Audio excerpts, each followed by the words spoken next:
that. Good afternoon, everybody. Uneducated economist here. So, very special guest today. Normally, I don't do a whole lot of interviews, but we were able to get Kéta from the Madison Lumber Price Report, if I got that right. Kéta knows a lot about the lumber industry. So you guys think I knew a lot about lumber? You wait till you hear what Kéta has to say. So, Kéta, thank you so much for coming onto the show today. Oh, right on. Thank you so much. Yeah, you Tell do us a know little bit a about lot. yourself, Kéta. Okay, sure. So the newsletter is called Madison's Lumber Reporter. We're based in Vancouver, British Columbia. I'm the third owner. So it was started in 1952 by Peter Madison. And what we do is a market guide. It's a price list for the industry of wholesaler lumber prices, softwood, all across North America. So east, west, south, Canada, US, all the different commodities, the dimension, studs, MSR, plywood, OSB, cedar, all the different things that are like the producer price, the sawmill price, and the wholesaler price. So basically, the person at your place, Simon, that does the buying would be talking to the people who are quoting the prices that we print.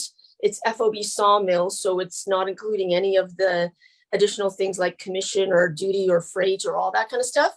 And yeah, every Friday. So we do a market survey on Thursdays. I have an analyst who calls around to industry all across for all the different products and gets the negotiated, price that the industry has agreed on for that week. And then we publish on Friday mornings.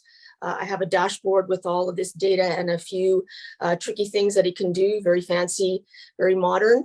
And my subscribers log in on Friday mornings and they see what the latest prices are. Nice. And so, who are some of the customers that buy your report from you? Oh, yeah, for sure.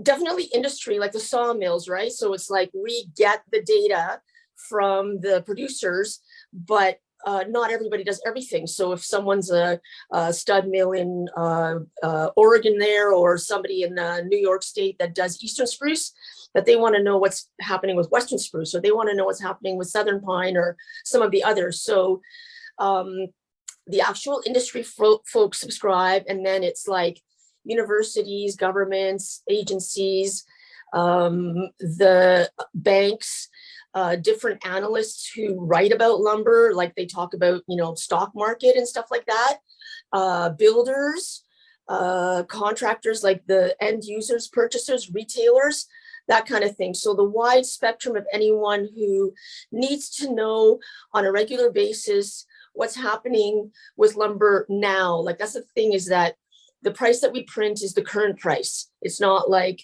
6 weeks ago or some pretend forecast or anything like that. It's on time data. Right.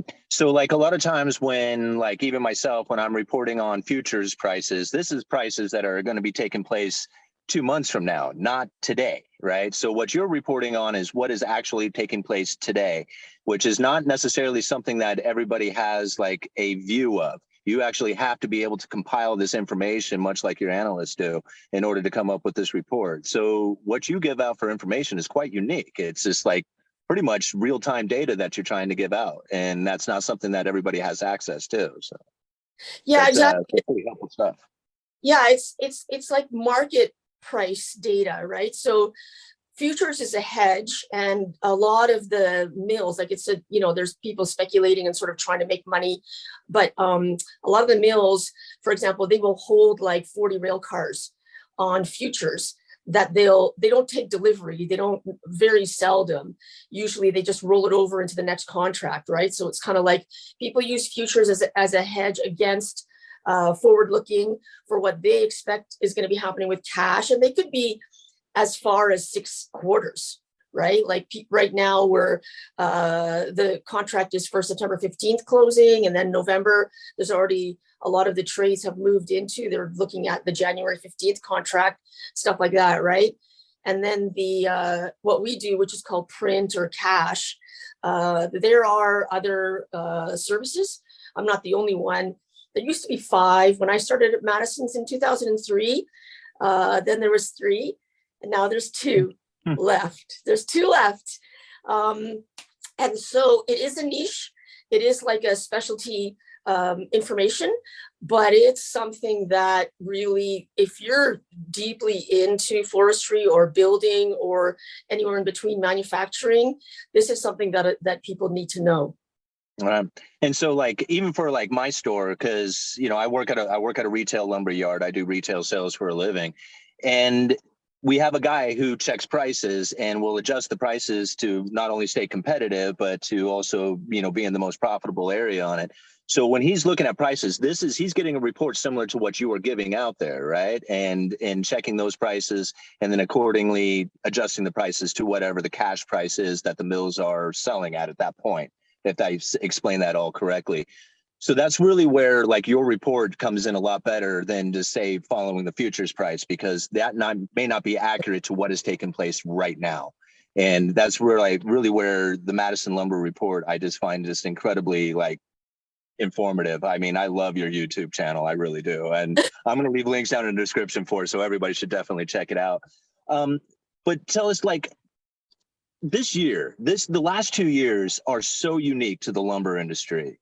Tell us, what was lumber like prior to the pandemic? I mean, it was kind of a boring product, really. Nobody ever talked about it. I mean, that's hilarious, because I was on the CBC, or I can't remember which, and it was sort of like early in 2020 when things really just went so crazy. People didn't know, like, it was because people didn't know, like what you're saying is it's the information, right? And what happens with, let's say, for example, your buyer there at the retailer where you are, what we do is a guide.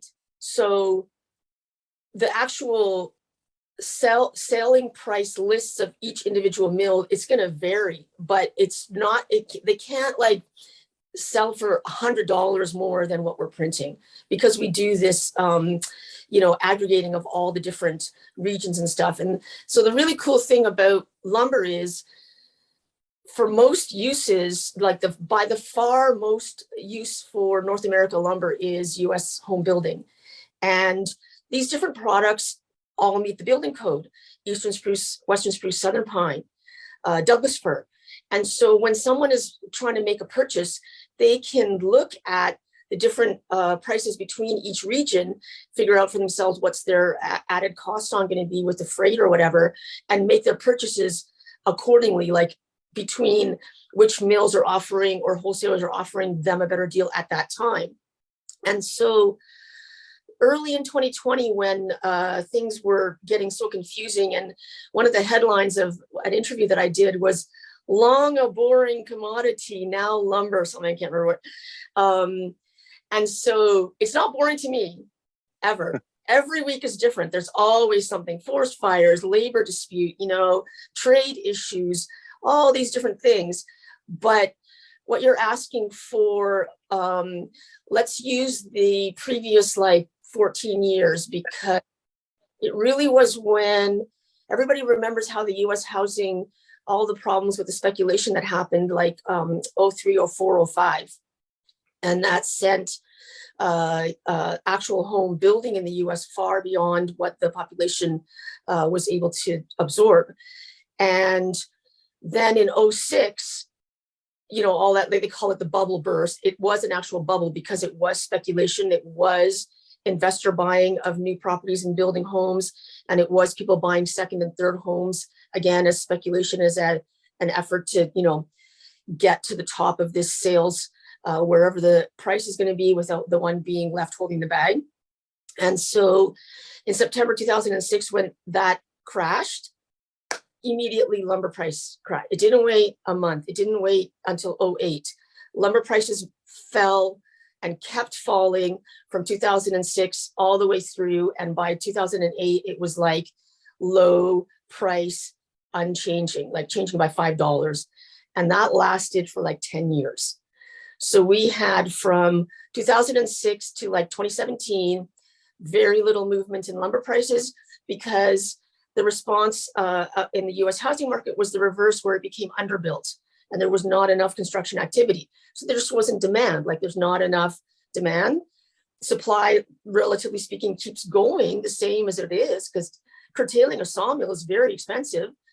And it's a kind of a big deal, because it's not just like, oh, I'm gonna stop production for 6 weeks. You've got to stop your loggers, right? Getting timber out from the forest. That is a lot of the sawmills plan like 6 quarters in advance. That's why they look at housing and they look at futures and all that kind of stuff. How much timber am I going to need at my mill? And what's the price of the logs going to be? I don't know what's going to be in 6 months, but I'm sure hoping that housing doesn't crash, right? So that's kind of what was going on for those 10 years. And then at the end of 2019, the housing market was recovering nicely and it was looking good. So we all, without COVID and everything, we knew that 2020 was going to be a good year, but then it just went in spring. It just really went crazy because of all the changes to society, you know, people working from home and all that. And we can talk about the past couple of years. Yeah.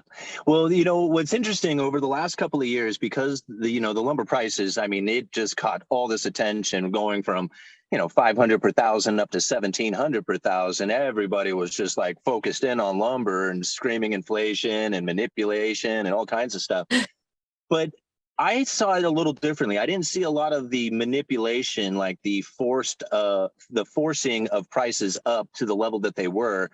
Not in the sense that people were saying was done on purpose to try and damage people or charge more or something like that. I saw it a little bit differently. I saw the bug infestation that was taking place in British Columbia area. And then once that was like that salvage mode had come to an end, the flow of material coming from that British Columbia area had really kind of stopped flowing in the same sense that it once did. And then that started causing a lot of mill curtailments up there in the British Columbia area during that time when they had that salvage mode come to an end. And I just saw that little situation taking place prior to the pandemic. And I was like, man, there's already kind of inventory issues and stuff that was already happening prior to the pandemic. And then obviously when the pandemic kicked in, they started shutting down more mills and stuff like that. That was kind of like a brief way of like the way I saw it. What did you see happen? Did you feel that there was like a manipulation kind of scenario taking place? No, it was really astonishing to me actually while that was happening and people were screaming that it's like collusion and stuff. It's like, how dare the sawmills make money? For the past 10 years and 12 years, they've been losing money or not making any money. No reward to the shareholders, no reward to the workers. And now this thing happens, which was a collision of circumstances. And oh my goodness, we got to get the government involved, because this is like, no, it's not a government. The government doesn't set lumber price. So in terms of the beetle kill and the reduction to the timber supply, we knew that was going to happen like already quite some time ago, because like what you're talking about is the salvage mode. What that means is that there's a duration of time between when the tree is infested and actually gets killed by the beetle, that it still can be made into merchantable timber, because it doesn't die. Like, I mean, it sort of starts dying immediately, but it's when it is depleted of water and resin that it becomes, you can't make lumber out of it anymore. And then it's a fire hazard. So in the area where the pine beetle infestation was the worst, was the area where a lot of those high volume super mills, as they call them here in BC, were built. And why did that happen? Because of the silviculture practices that we did in the 50s and the 80s. In the replanting, it was a monoculture. So they planted single species, same age.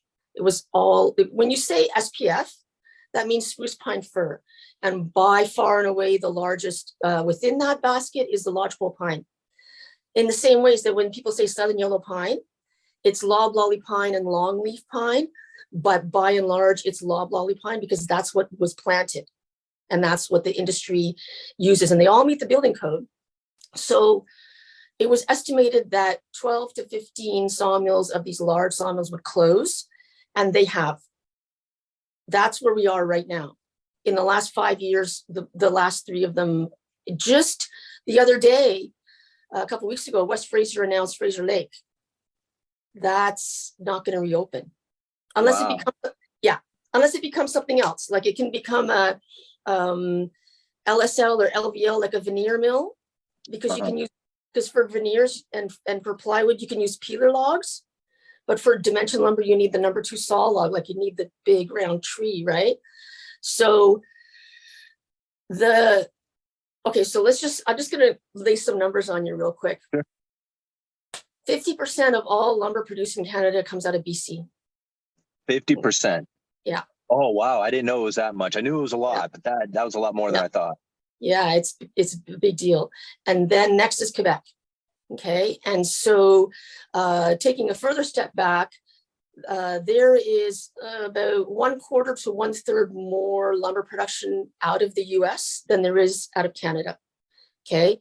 Canada is, of course, an export, right? Because we've got a lot of trees, but we don't have that many people. We have 10%. Canada is 10% of the US, 10% GDP, 10% population, 10% housing starts. So we have way more trees and lumber than we can ever build.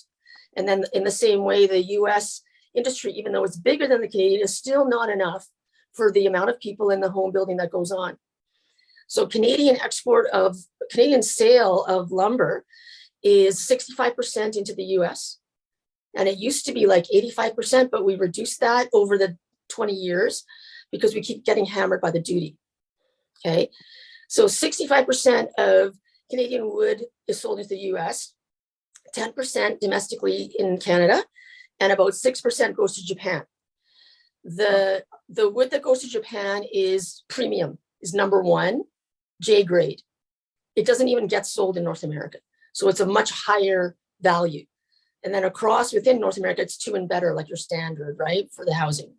So there's a big play between economy, housing, timber supply, lumber manufacturing, dollar, exchange rate, Canada and the US. It's incredibly complicated. So like looking at it simply and being like, yeah, between 2006 and 2017, lumber prices were flat and it was boring, but it wasn't boring because we knew we're going to run out of wood up here, not run out of, but we're going to get a reduction of the wood here. What is that going to happen? Is that going to intersect with like all these millennials coming into home buying age, which is what's happening right now? Is there going to be fires? Because even though there's still a lot of timber that we can use, if there's a fire and there's all this dead, dry, lightning rods sticking up into the sky, right? Like it's pretty bad.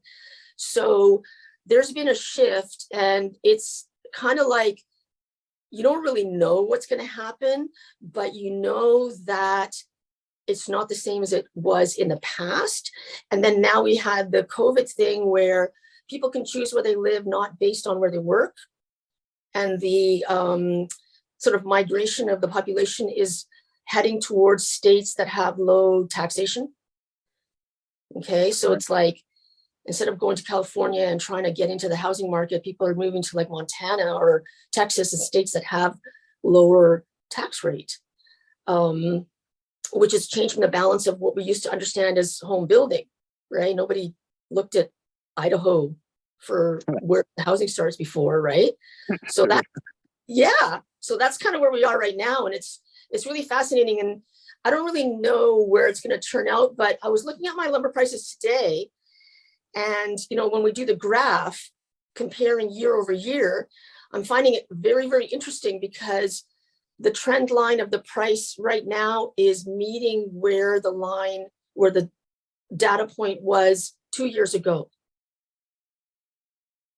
So when you're talking about like that 1700 and everything, that was last year, right? So if you take out 2021 and you look 2020 to 2022, this year is looking like how the lines were at the end of 2020.